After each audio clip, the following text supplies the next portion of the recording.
Seguro que hemos escuchado esto un millón de veces, ¿no? Esa idea, esa ley casi sagrada de que invertir en bienes raíces, bueno, es la apuesta más segura que existe.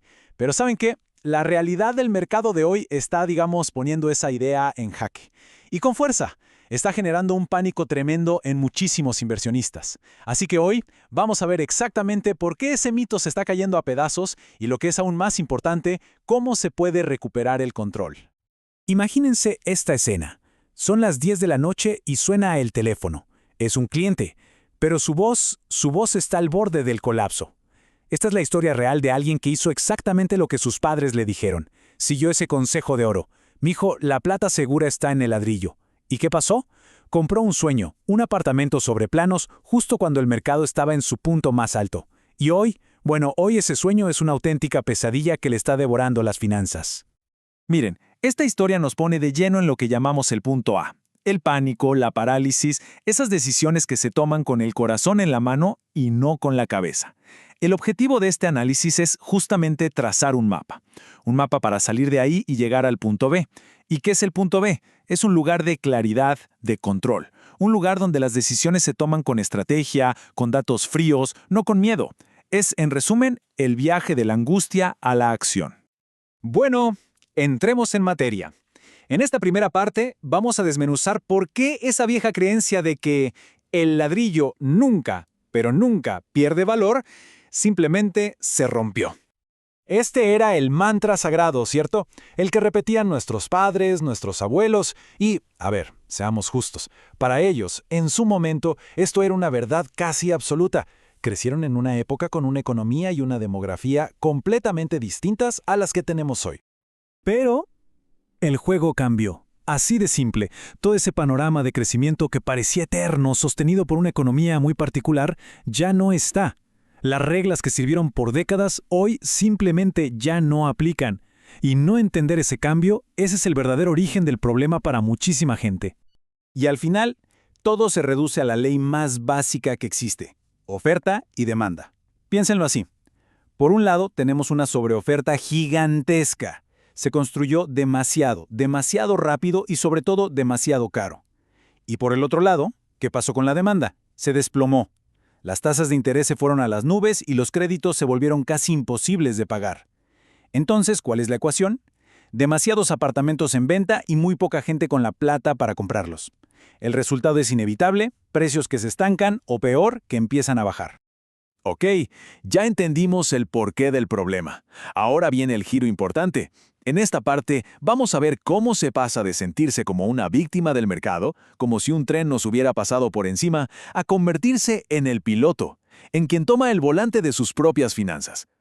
Claro, cuando llega el pánico, la primera reacción es generalizar, pensar que todo, absolutamente todo se está derrumbando. Pero, un momento, ¿es eso realmente así? ¿De verdad todos los bienes raíces se comportan igual en una crisis? Cuestionar esa idea es, de hecho, el primer gran paso para salir del hoyo. Es que, pensar que toda la finca raíz es lo mismo es un error garrafal. Es como decir que toda la fruta sabe igual. Pero vamos, una fresa no es un banano, ¿o sí?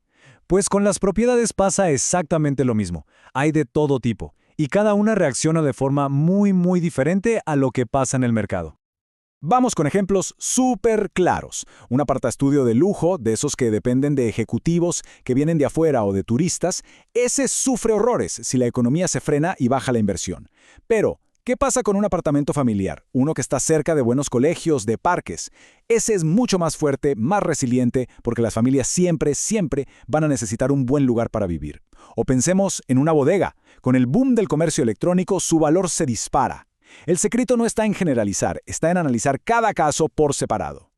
Al final del día, todo este viaje es un cambio de mentalidad. Es dejar de ser la víctima que se lamenta diciendo «¡Ay, qué error cometí!» y se aferra a la propiedad por motivos emocionales como «Es que tiene una vista tan linda». No, se trata de convertirse en el estratega, en la persona que mira los números fríamente y toma decisiones como si fuera el director o directora general de su propio patrimonio. Muy bien. Ahora sí, vamos a la parte práctica. Pensemos en esto como un kit de primeros auxilios financieros, una herramienta de diagnóstico súper sencilla para tener claridad, pero ya, sobre cualquier propiedad. Son solo 3 preguntas. 3 preguntas críticas que funcionan como una radiografía de la inversión. Y lo más importante, no se basan en opiniones, ni en esperanzas, ni en me parece qué. Se basan en datos, puros y duros. A ver, empecemos con la primera, que es un cálculo súper simple, pero créanme, muy revelador. Hay que tomar todos los ingresos, que normalmente es solo el arriendo, y a eso, y aquí viene lo importante, hay que restarle todos los gastos. Y digo todos, la cuota de la hipoteca, los gastos de administración, el impuesto predial que se divide entre 12 para tener el costo mensual e incluso un fondito para imprevistos y reparaciones. El número que queda al final, ese número nos dice la verdad sin anestesia. Y esa verdad es muy, muy simple. Si el resultado de esa resta es un número positivo, ¡felicidades! Se tiene un activo, algo que mes a mes pone dinero en el bolsillo. Pero, si el resultado es negativo, lo que se tiene es un pasivo, algo que mes a mes saca dinero del bolsillo. Y en ese caso hay que ser claros, no es una inversión, es un gasto. Y saber esa diferencia es fundamental. La segunda pregunta es, para pensar ya con cabeza de estratega, ¿cuál es el costo de oportunidad? O sea, ¿qué más se podría estar haciendo con ese dinero? Pensemos, si una propiedad está perdiendo plata cada mes y además hay un montón de capital ahí metido, sin moverse, ¿qué pasaría si se vendiera, incluso perdiendo un poquito, y todo ese dinero se invirtiera en otro lado? A veces, aceptar una pequeña pérdida hoy puede ser el primer paso para una ganancia mucho mayor mañana. Y llegamos a la tercera pregunta, que es la más personal de todas. Si el objetivo final es la tranquilidad financiera, pero esta propiedad lo único que genera es estrés, quita el sueño y consume dinero todos los meses, ¿de verdad está ayudando a llegar a esa meta?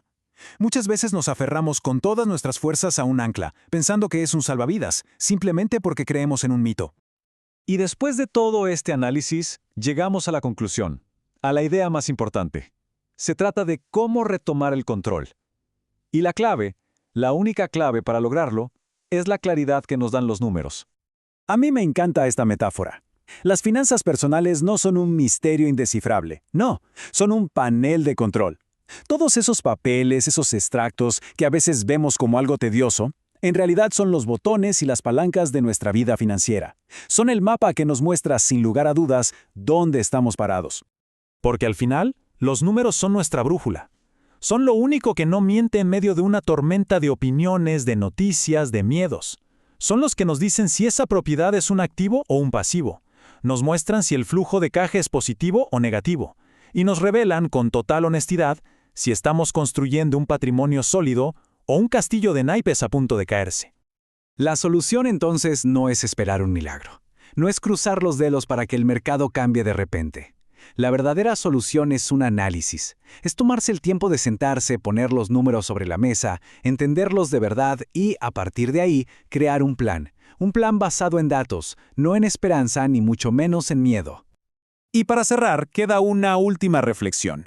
Pensemos por un momento en esa inversión que nos está quitando el sueño por las noches. Puede ser un apartamento, ¿sí? Pero también un carro, un negocio, cualquier cosa que se compró con la ilusión de ser un sueño y que hoy se siente más como una pesadilla. Quizás es el momento de hacer este análisis y dar el paso del pánico a la claridad, porque la tranquilidad financiera, al final, no es un mito, es simplemente el resultado de tener un buen plan.